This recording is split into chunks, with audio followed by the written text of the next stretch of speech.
آخر 3 أسئلة. قبل الأخيرة. تفضل. بسم الله الرحمن الرحيم. أسامة بن سالم، قناة الزيتونة. سيدي الرئيس، تحدثتم عن رمزية منصب الوالي. ترحيل الوالي المراد به حسب رأيكم هو إسقاط الحكومة. بالأمس القريب وتحت الضغط قمتم بتغيير والي سيدي بوزيد. أيضا بالأمس القريب وتحت الضغط قمتم بتغيير والي جابس.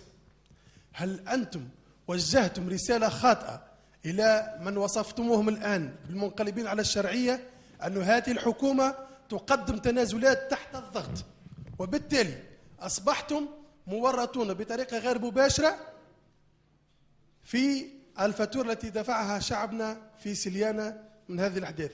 أم لكم أولاد حسب درجات، والي يمثل رمزية للحكومة ووالي لا يتعدى أن يكون موظف مؤقت في هذه الحكومة؟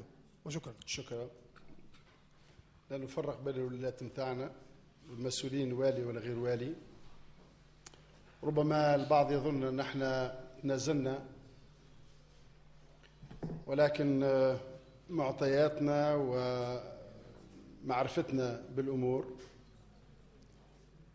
ما نقولش ما نقعوش تحت الضغط. طبيعي جدا احنا التدافع هذا، وإذا كان هذا الضغط لمصلحة شعبنا وبوسائل سلمية، فشنو الديمقراطية؟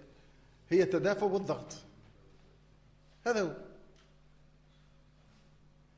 ولهذا أعيد وأكرر، نحن سوف نقيم أداء الوالي